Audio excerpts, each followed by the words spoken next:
দর্শক আমরা আপনাদের এই যে আসলে একটি মাহেন্দ্রক্ষণ মুহূর্ত অর্থাৎ বিডিআর জওয়ানরা এই মুহূর্তে একসাথে বের হচ্ছেন, এই যে একটি আনন্দঘন মুহূর্ত, সেই আনন্দঘন মুহূর্ত আমরা সরাসরি আপনাদের দেখানোর চেষ্টা করছি কেরানীগঞ্জ কেন্দ্রীয় কারাগার থেকে। একসাথে 178 জন বিডিআর জওয়ান যারা আসলে দীর্ঘদিন যাবৎ এই কারাগারে বন্দী ছিলেন, তারা কিন্তু আসলে বের হচ্ছেন তাদের পরিবারকে নিয়ে।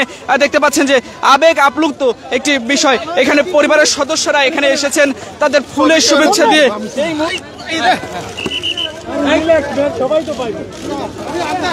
ফুলের শুভেচ্ছা দিয়ে এই মুহূর্তে আমরা যদি আপনাদের দেখানোর চেষ্টা করি যে দেখতে পাচ্ছেন যে তারা এই মুহূর্তে তাদের যে আবেগঘন মুহূর্ত সেটি কিন্তু আসলে দেখানোর চেষ্টা করছি। এবং আমরা এই মুহূর্তে যদি দেখাই যে একই সাথে এই যে 178 জন বিডিআর জওয়ান রয়েছে, তাদের মধ্যে এখানে বেশ কয়েকজন বিডিআর জওয়ান বের হয়েছেন।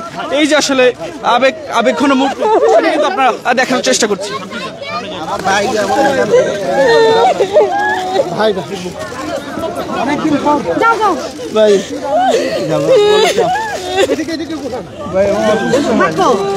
এই মুহূর্তে আমরা যদি আপনাদের দেখাই যাই যে খুশির কান্না, এই যে আবেগঘন মুহূর্ত, সেই দীর্ঘ 16 বছরের যে অপেক্ষা, সেই অপেক্ষার অবসান ঘটেছে এই মুহূর্তে কেন্দ্রীয় কারাগার থেকে বের হয়েছেন, এমনটি কিন্তু আসলে আমরা দেখানোর চেষ্টা করছি।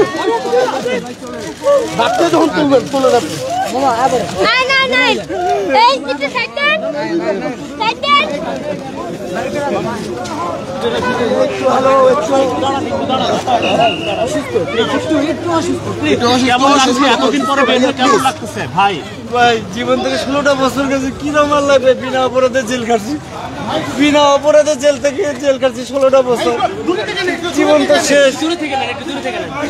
এখন তো ভালো লাগে ইনশাল্লাহ, স্ত্রী আত্মীয় স্বজন ছেলে মেয়ে সবাইকে দেখতেছি, এখন ভালো লাগবে খোলা বাতাসে। আপা এতদিন পরে জড়াই ধরলেন, কেমন লাগলো আপা? আমি অনেক ভাই, ভাষা প্রকাশ করার মতো না, না পাওয়া জিনিস ফিরাই পাইছি ভাই।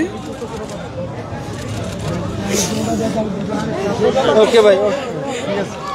দর্শক আমরা আপনাদের এই যে আসলে আবেগঘন মুহূর্ত সেটি কিন্তু আমরা দেখানোর চেষ্টা করছিলাম।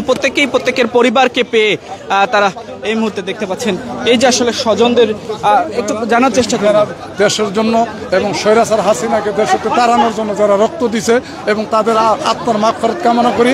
আমার ওই সমস্ত ভাইদের জন্য দোয়া করি যারা বিডিআর ভাইয়েরা আমাদের মতো মৃত্যুর সময় জেলে আছে এবং যারা অন্য কারাগারে আছে, প্রত্যেকটি ভাই যেন আমাদের মুক্তি পাই। আমরাও মুক্তি পাইছি, আমরাও সমস্ত ভাইদের মুক্তি চাই। আমার নাম আল আমিন, আমি 16 বছর 17 বছর জেলে।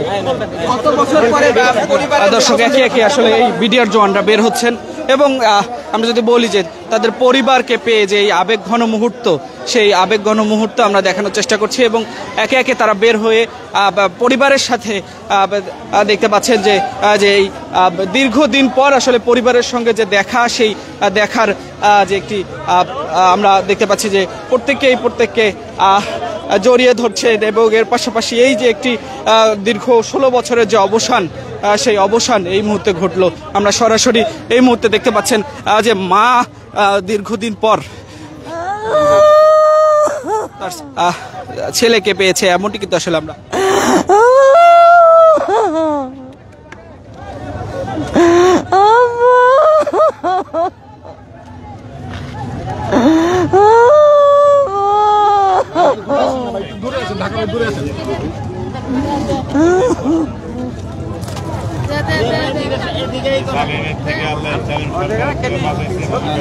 দেখতে পাচ্ছেন যে আসলে মা তার ছেলেকে দীর্ঘ 16 বছর পর পেলেন।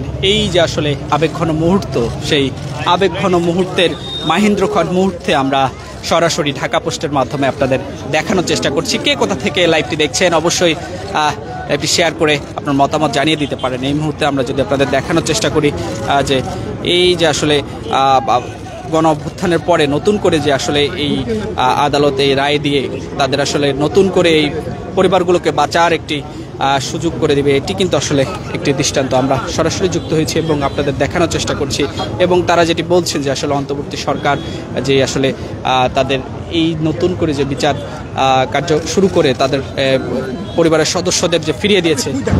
এমনটি কিন্তু আসলে আমরা দেখতে পাচ্ছি। ভাই একটু কথা বলি আপনার সাথে, দীর্ঘদিন পর আপনার মাকে পেয়ে কেমন লাগছে? দীর্ঘ 16 বছর। ভাই এটা তো বইলা বোঝানোর মতো না, আমি মনে হয় নতুন করে আবার জন্ম পাইছি, এটা বলার আর কিছু নেই। আপনার সন্তানকে দীর্ঘ 16 বছর পর কেমন লাগছে? খুবই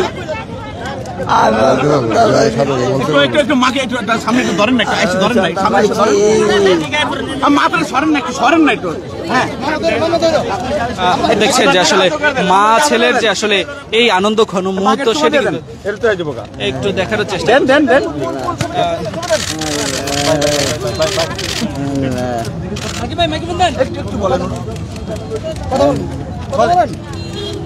আসলে সন্তানকে পেয়ে কেমন লাগতেছে একটু বলেন তো। আমি আসমানের জহিরুল হক। মোহাম্মদ জহিরুল হক। জি জহিরুল ভাই, এই যে এতদিন পরে মুক্ত বাতাসে নিঃশ্বাস নিয়ে মাকে প্রথম জড়ায় দিলেন 16 বছর পর, একটু বলেন তো অনুভূতিটা কেমন? ভাই আমি আসলে একটু অস্বস্তি বোধ করতেছি আমি এই মুহূর্তে ভাই। দর্শক, আমরা এই মুহূর্তে আপনাদের এই যে মাহেন্দ্রক্ষণ মুহূর্তে দীর্ঘক্ষণ পর মা বলছেন তার চাঁদকে তিনি ফিরে পেয়েছেন দীর্ঘ 16 বছর পর, সেটি কিন্তু আমরা আপনাদের দেখানোর চেষ্টা করছিলাম। এই যে আসলে আবেগঘন মুহূর্ত, এই মুহূর্তটি আসলে আমরা সরাসরি আপনাদের সাথে দেখানোর চেষ্টা করছি।